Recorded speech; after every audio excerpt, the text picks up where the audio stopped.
Hello, good evening, and welcome back to the SCW Wrestling Podcast. I'm your host, George Jones. Once again, I've got another fantastic LEP exclusive. I've got an interview with none other than the best man, the returning former Academy champion, Jason King. How are you this evening, Jason? George, man, I'm good. How are you? Yeah, you're not far away from your up-and-coming title challenge. How are you sort of feeling? Are you nervous at all? No nerves, mate. 2 weeks away, actually. You're spot on. There's only 2 weeks away. No nerves, mate. No. If anybody's seen me perform or they know my prep and my ritual, no nerves. That's not kind of how I do my business. No, I'm good to go. I'm ready.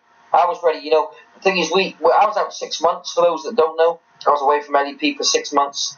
And the thing is, I was doing business elsewhere, and we weren't able to come to an agreement on a deal. And one of the things I wanted in my contract that I can't tell you all about is that I wanted my rematch.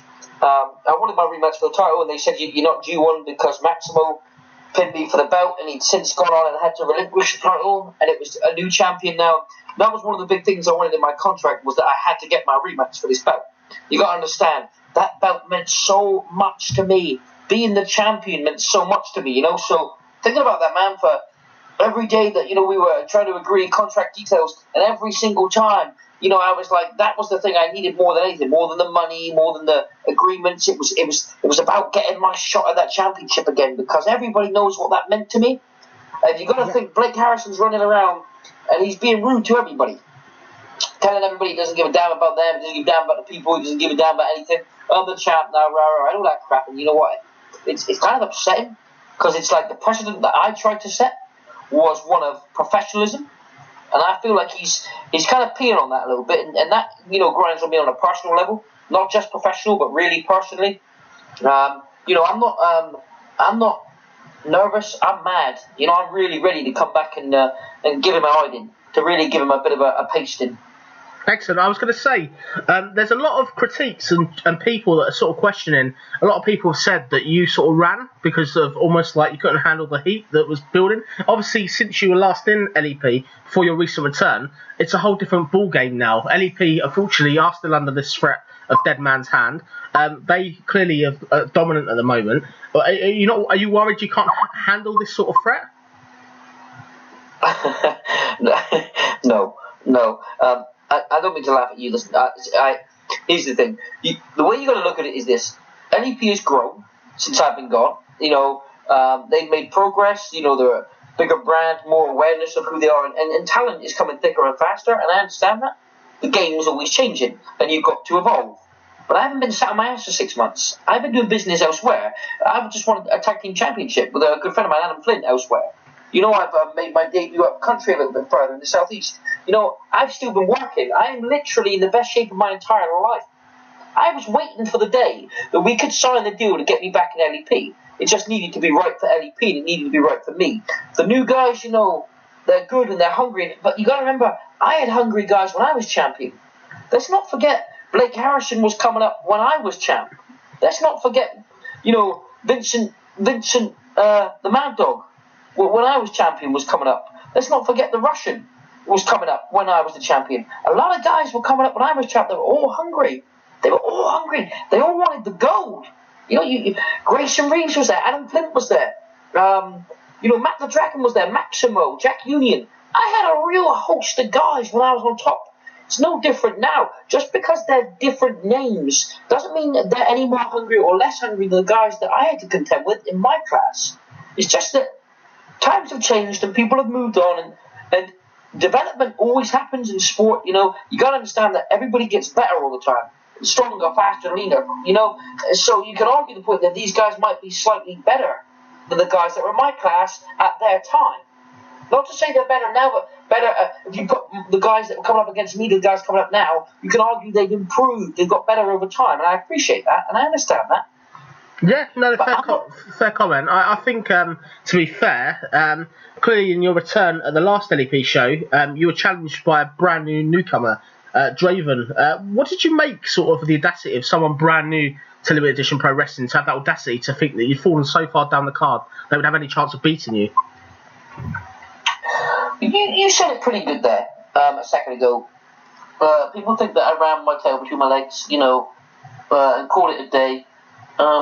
We were trying to get a new deal after I lost the championship to Maximo. You got to remember, the only time I ever got pinned, I was pinned by Chris Andrews in a contest that if the referee had not been knocked out, I'd have won. Back in Tottenham, in 2016. You got to think that the only time I was ever pinned, really, and if you call it clean, was by Maximo, a guy I pinned 3 times earlier in the year. But Maximo pinned me for the championship after I'd wrestled Grayson Reeves for 20 minutes. The number 1 contender for my belt was Grayson Reeves. I wrestled him, pinned him, after everybody told me I couldn't. There were all the rumours that it was all over. Jason King wasn't re-signing. But here's the thing. I was still the champion. What does Jack Union do? Come out of nowhere and distract me. Then when my back is turned, Maximo jumps me and cashes in his briefcase. You have to understand that I had every intention of walking out of that building with my belt still. At 3 days away from 400 days as champion. It took 3 men, essentially. 3 men to beat me for that belt.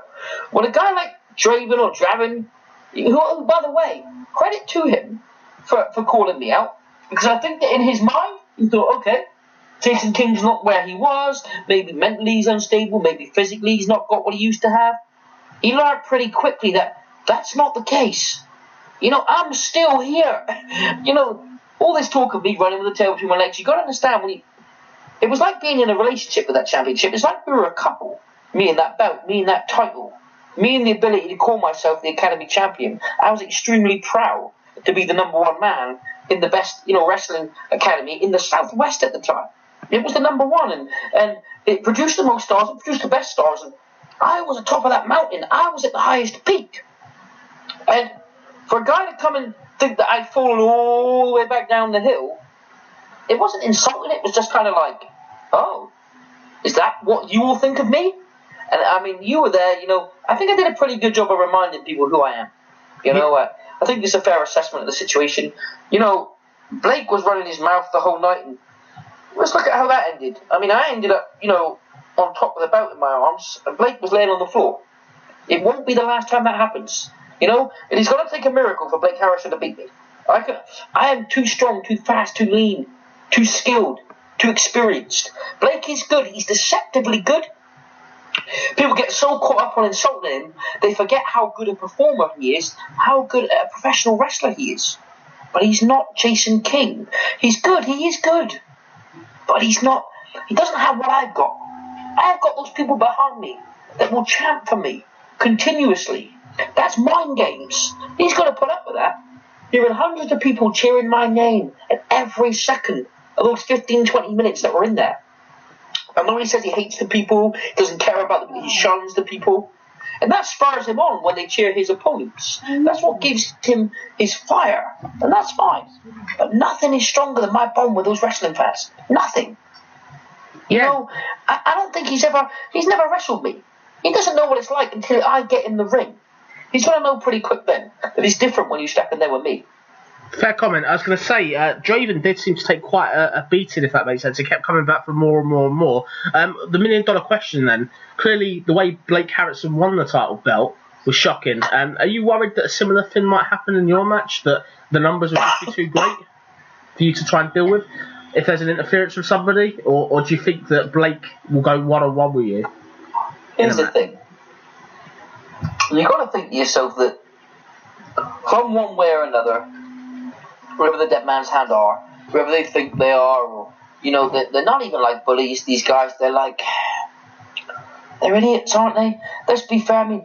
You got to be really, really dumb, in my opinion. Okay.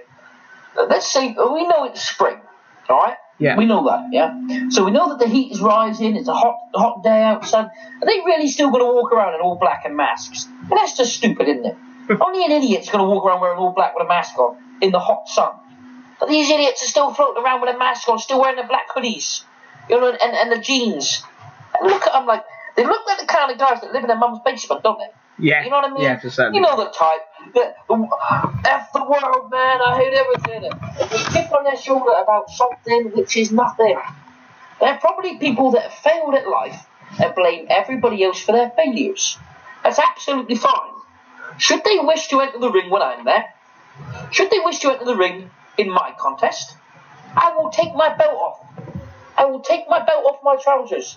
bend them over my knee, and smack their ass like their daddy should have done. That's what should have happened when they were kids. Of they didn't learn discipline, obviously. But I can be the one to teach it. I don't care if there's 2 of them, 5 of them, 10 of them, big, fat, small, thin, I don't care. I don't discriminate. If Blake Harrison's got any cojones, or any melons there, between those legs of his, those stick legs, if he's got any, he's going to tell the dead man's hand, leave it out, guys. If I'm half as good as I say I am, if I'm half the champion I claim to be, you meet me one-on-one. I am his mountain. I am the man, not Blake Harrison. He must come to me and prove to me that he's the rightful Academy champion, not the other way around. Yeah, definitely. I think it'll be certainly interesting. I think the impression I'm sort of getting of the whole situation, based on the last show in LEP, was Blake clearly beat your protege, Sidney James, at the last show, and that was cleanly, without any sort of help. Do you think sort of maybe DMH are losing some sort of interest in Blake Harrison, or do you think they're just too busy, tied up with other things such as Vinnie Clay, for example, that they're not really going to give sort of you the attention they've given everybody else in LEP so far? It's a great question. That's a very good question. I think with a dead man's hand, I can only comment what I know. It's the same way I've always been. Every interview I've ever done, every podcast, every video, I can only say what I know to be true. I don't know their intention or their goal. Like, I don't know what it is that drives them. So I wondered myself before, what is it that drives these men, if they are men, under those masks? Because my question is it the gold they want? Like, is it that they want the gold in the dead man's hand? Because the gold is the power. If you're the champion, you have the power, you have the belt, you have the bragging rights. I mean, I thought it was the gold they wanted, but they've never attacked the heavyweight champion. They've never sent anybody to wrestle the heavyweight champion. So I thought maybe they want to take over the Academy. But like you said, they kind of left Blake Harrison alone to his own devices a little bit. It seems like they've got something against Vinnie Clay. I mean, again, I don't know this for definite. You can't really quote me. I'm just saying what I'm seeing. I've seen a few of the shows, and I watched the contest where Vinnie Clay wrestled Blake Harrison. The dead man's hand, I've got a thing against this guy. And it makes me wonder if Shane Palmer's got some affiliation with these guys. I mean, he says he didn't, and he shook hands with Vinnie Clay. I'm just speculating. I don't know. But I mean, it goes back. I'm not concerned until I see the whites of their eyes. I'm not worried about their music and their stupid face masks, their cheap hoodies, and their hand-me-down jeans. I'm not worried about that crap. Until I see the whites of their eyes face-to-face with me during my contest, I'm not concerning myself with the dead man's hand. Okay, fair comment. Some people might consider that arrogance or confidence. So regardless of their interference, if they do choose to interfere, are you 100% confident you're going to come out of this next show on April 23rd, the Super Show for LEP, with the title belt? I'm many things. I've been called arrogant. I've been called vain. I've been called, obnoxious. I get called a lot of these things, and that's fine. I accept these comments because I know who I am and I'm comfortable with who I am. But you can never, ever, I'm not stupid. You can never go into a wrestling contest saying that you are 100% sure you're going to win. I'm extremely confident because I know Blake is good, but I do not believe he is good as I am. It is that simple. I take nothing away from his abilities as a performer, as a professional wrestler. He is good. I keep saying he is good, which is why he is the champion. And more important is he is resourceful, using the dead man's hand to get to that springboard, to sit atop that large mountain that he's now atop. He did beat Sidney James, and I trained with Sidney for weeks leading up to that contest. I really thought he was going to win that match. He didn't, and he gave everything he had, and that's fine, because we can't win them all. Nobody wins all the time. Nobody. It's not from an arrogant standpoint that I don't fear the dead man's hand. It's just I cannot factor them into my contest. I refuse to worry about somebody other than Blake Harrison. Am I 100% sure I win this contest? No. Am I somewhere around the 75-80% mark? Yes. I've trained too hard leading up to this contest. I am in the greatest shape I have ever been in my entire life. I'm in better shape now at 28 than I was at 18. Better shape now. Stronger, faster, leaner. I move too well. I fight too hard. Blake is tough, but I'm going to break him in two. Yeah, no, fair comment. I was going to say, surely a smart person, though, would affiliate themselves with some sort of backup in case worse comes to worse. So people such as Vinny Clay, I would have thought you'd reach out to, and people like the return of Adam Flint, just to have your back in case it is a similar situation to where the reject Blake Harrison won the belt, where you're just outnumbered, the ref goes down, and it's just you on your own versus 5, 10, however many there are. Are you not thinking about sort of forming some sort of alliance or something just in case of backup, or are you totally confident that on your own you're going to be able to do this on your own? You know, with Adam Flint is a good friend of mine in my personal life, and is me and him, like I said, won tag team titles elsewhere. You know, we're currently champions elsewhere, and he'll always have my back. He'll be watching closely, you know, my contest. You know, if I win that belt, I'm sure he'll come running out pretty quickly to celebrate with me, because at the end of the day, he's a real friend of mine. You know, he's not somebody that's ever going to take that kind of thing lightly. If something was to occur, a ruckus, if you will, from 5, 10, 15 other guys coming out to give Jason King a hard time, I am extremely confident that Adam Flint will make sure that doesn't go to town, that doesn't occur. Vinny Clay, he's got his own business. You know, he's not somebody I dislike. Like I say, we've spoken before.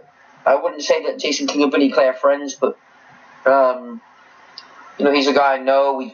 We've spoken a few times. You know, we've seen each other backstage and we've talked. But we're not two people that are going to spend Christmas together. You understand? I'm not sending his family Christmas cards, and he's not sending my family Christmas cards either. He's got a problem with Dead Man's Hand. That's fine. You know, that's something he's got to deal with. I can't say sat here now that he's somebody that I'm looking at right now and going to be calling up for backup. It's just not something that I can say I'll do. If our paths cross because of the Dead Man's Hand, that might be a little bit different. You know, one could hope that we could put differences aside for a greater good. But again, I'm looking so far in the future, and it's all hypothetical. It's all hypothetical. Fair comment. I was going to say, the way I see this match playing out, if I was going to give you some advice from observing the reject Blake Harrison, I would recommend, he clearly is agitated by mentioning a certain name and by the crowd. He seems to be very distracted by the crowd, which I think if what is your sort of goal to beat him? How are you going to defeat him? Are you going to use any of them tactics, or do you believe, is this current reign of Jason Kidd returning to LEP, what's different between this Jason Kidd to the old Jason Kidd that was so successful? So you got to look at it like this, okay? My success came last time because of my hard work, my work ethic, and my mind. I fought not always better than my opposition, but I fought smarter. I used everything I could to win. I absolutely refused to lose, because to lose that belt to me was to die. If to kill me, you would have to push me over, and then kill me twice, and then push me over again. It's just, I was not prepared to die yet. I died before, and I'm not prepared to die again. The next time I die is on my terms. That is something I promised myself when I woke up. The next time I die is on my terms. Losing that belt to me, the way I lost it, crushed me. And I got over it pretty quick, and I realised it took 3 men to take that from me. So I could go home, drink my tea, and say, okay, let's get back to the drawing board. 397 days, you can be pretty proud of your performance. The old me shunned the LEP audience. The old me ignored the LEP audience. The old me didn't take on board what they were saying. Often there was more than a smattering of people that wanted to get behind me, that wanted to cheer me. There was a degree of our audience that appreciated my work and my passion, and I always ignored them. And that was my mistake. I own up and say that was my bad. The difference now is I embrace these people, the energy. When I'm down, I don't think I can go no more. I remember there's a child somewhere. There's a mother, a father somewhere, proud to see you perform. They're kids that want to buy my merch. They're kids that want my autograph. They're kids that believe in me. That is a reason to keep digging deeper. Blake Harrison may hate everybody, but I love them. And love will always beat hate, because I believe that good triumphs over evil. I am not a bad guy anymore. I made mistakes, but I'm rectifying it every day. Every day I meet the LEP audience, I'm getting stronger and stronger. Okay. Blake can't beat us all. I like your confidence. Going back now, obviously, how did you feel on your return? How did you feel sort of to be back in LEP? What was that, a weight off your mind, or how did you feel your you know what? when I came out that curtain, man, I had those goose pimples, and I was stood in front of the audience. I had real goose pimples. My heart was beating boom, boom, boom, boom, boom, twice the normal rate. Oh, it was crazy. You know what? It was so cool to be back and hear the people chanting Jason King, and they missed me, and you know what? I missed them. I think it was a relief for me to be back because LEP's my home. You know, LEP was my training ground for 18 months. It was where I sweat, I bled, I cried. You know, a lot of my life's problems were solved by what I could do at LEP, my training, my wrestling, my performing. You know, the relationships I built with people there. You know, to be back was like coming home. To be away for half a year. You got to understand that I wasn't just champion for over a year. You know, a year and 3 months, or a year and a month. I think it was 13 months or so. It was the time I had spent around everybody. Media appearances for LEP. The amount of times I would do interviews, podcasts, bookings for other companies that I chose to accept. Wearing the colours of LEP, the pride, the championship of LEP. You know, that was all in my blood, the black and yellow. To not have that for 6 months is quite well, I mean, that's a lot to take. You got to understand, that's a lot to take. To be away from it, to be away from something that you love. It was hard for me, but I was ready. By the time it came to come back, I was ready. You know, you saw me, you were in the crowd, man. How did I look? I felt like I'm in shape, in form. I'm ready to go. You know, I'm really ready to be back. You know, 6 months of pent-up frustration, and it's all coming out on Blake Harrison. I think you look like you didn't miss a beat, really. Like you were ready to go straight away. And clearly, by the end of that show, you showed how ready you were when you had the belt back in your hands, even temporarily. It just shows that Blake may have bit off more than he could chew this time. Have you got any message for anybody or any fans that might want to come to the Super Show on April 23rd? What do you think they could expect? Well, let's be honest here. You know, this is an LEP Super Show with the return of Jason King. You got to say to yourself here, I have not wrestled in 6 months, and you can say, well, I've seen you wrestle elsewhere. Yeah, but there's always something different about Jason King and LEP. I don't know what it is. I don't know. Somehow in my mind, I just turn it up that bit more. It's almost like it's psychosomatic. I have to scale it all the way back to really understand the psychology of how it happens. It is not an action that I actively choose. It is something that just happens in my brain before I know it. I just go that little bit further. Give that little bit more. You cannot give more than your 100%. I hate these people that say, I'm going to give you 110%. There's no such thing as 110. It only goes to 100, but if you truly give your 100, that will be enough. People that say, oh man, I worked so hard. It's like, you did, but I bet I could get more out of you. I bet I could. There's something about that LEP audience and the black and yellow in that ring. There's just something about it that makes me give every last ounce. I am worth the price of admission. If you do not think so, after you've seen me perform, come to me and I will refund your money personally. I will refund it. I'm telling you, I've said it, you've heard me.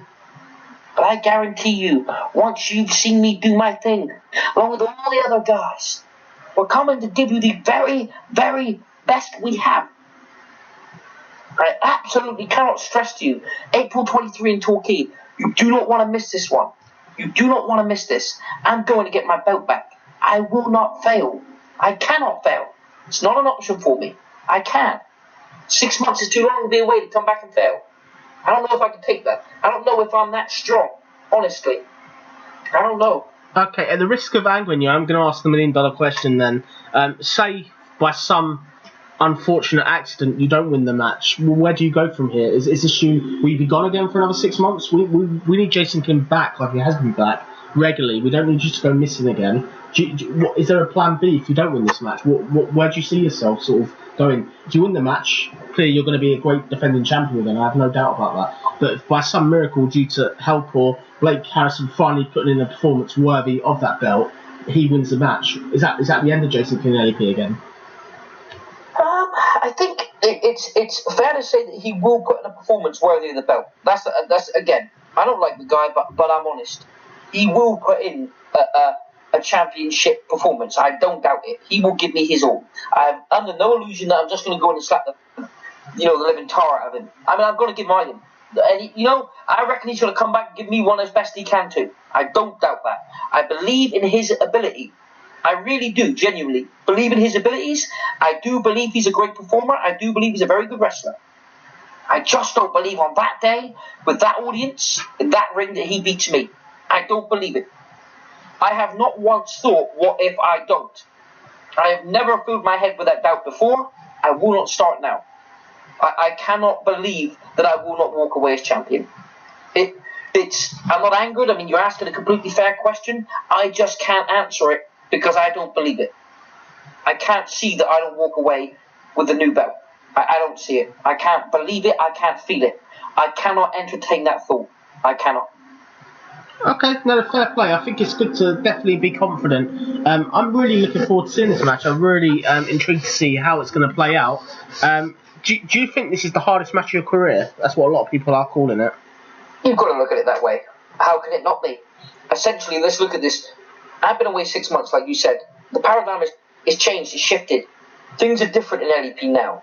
When I was backstage, I walked through that locker room, and a lot of the younger guys and the ring crew and a lot of the staff were very, very welcoming, shaking my hand. Oh my God, it's Jason King, and very flattering comments, and a lot of photos were taken. And a lot of new people were very pleased to see me. It was almost like, without tooting my own horn, it was almost like when I walked through the door, they all thought, "Oh my God, he's here!" Like I was some, I don't know, miracle worker. And it felt incredibly good to be back, and very humbling that they knew who I was. That was very flattering for me. Very flattering for me that the great people of LEP wanted me back, and it made me feel welcome. But I didn't see Blake Harrison backstage. I didn't see him. He wasn't backstage. He wasn't in the locker room. I changed in the locker room as everybody else did. I didn't change with anybody else. I wasn't in my own locker room like a Hulk Hogan megastar. I was with everybody else. But Blake wasn't there. I didn't see any of the Dead Man's Hand in the locker room. I didn't see Blake Harrison. I didn't see that Draven or whatever he was called. I didn't see him there. These guys weren't there. For me, being back, is it's like coming home and just settling in again. When you've been away, like you've been traveling, or you've moved away, and you just come back home to your parents. It's almost like going back to my parents' home and sitting down in my old room and going, it won't take long to get back to this again. It won't take long to go back to it feeling like my home. You understand? Yeah, no, definitely. I think anybody that's interested in seeing this show, so Sunday the 25th of April at the Acorn Centre in Torquay, Devon. You have to go and check it out. This is the biggest show in LEP history. Have you got any final thoughts tonight, Jason, before we wrap up this interview? It's been a rather fascinating insight into what's going through your mind weeks before the most important match of your career. I would say, like you said, is it the hardest match of my career? You know what? I'm almost dodging that question because, in a way, maybe it is. And you know what? Final thoughts are that yes, maybe you're right. Maybe it is the toughest contest of my career. And because it's that, I almost don't want to completely accept the situation. And let's just say I do entertain that thought that you asked me earlier. What if I lose? Let's just say for a split second I decide the hell with it. You know what? I do consider that. Just say for a split second this one time. I don't know where I go from there. And I don't know what's next. Because it absolutely nearly killed me losing that championship the first time. So I'm just going to say this. April 23, in Torquay, you really are going to see everything I have. My passion, my energy, my drive, my skill, my class, my confidence, my physical ability, my verbal, my mental. And you'll see Blake's too. And we're going to go toe to toe. And, they always say, may the best man win. Well, guess what? There can only ever be one best man. No, well said. I'm actually going to put out a public plea now. I plead to whoever's in charge of Dead Man's Hand that they don't interfere in this match and just let two fantastic wrestlers finally see who's the best man. I really hope that happens. I'll be very disappointed if it's not a fair fight. I think this is the ultimate challenge, really. I think Blake Harrison, the reject, we know you're a fantastic wrestler. Let's see if you can do it and win an Academy title match against somebody that's of your level or higher your level without help, if that makes sense. I think this is going to be one for the archives. I think it's going to be an absolute classic. Have you got any final thoughts, Jason, before we wrap this interview up this evening? Blake, keep that belt warm. You've got 2 weeks left. You have no idea what you are walking into until you wrestled me. I promise you, you will be weighed and you will be measured and you will be laying on your back. I guarantee you will be laying on your back, looking up, and you'll hear 1, 2, 3. Fair comment, straight to the point. Anybody that's interested in attending the LEP Wrestling Super Show at the Acorn Centre in Torquay can get tickets. Tickets are available on the website, lepwrestling.co.uk, or you can also buy tickets by calling 0744 5698 061. This is going to be the biggest show in LEP history. I can't stress how important I believe that everybody should attend and show support for the product. And clearly, the SCW Wrestling Podcast will be in attendance. So, any breaking news from the show, you will hear it first via this channel. And also, we really all hope that you attend and support the fantastic wrestlers that come from LEP, such as Jason King and the Reject Blake Harrison. Thank you, mate. No, thank you for your time this evening, Jason, and thank you for listening. This has been the SCW Wrestling Podcast, and this has been an LEP edition with none other than Jason King. Thank you for listening.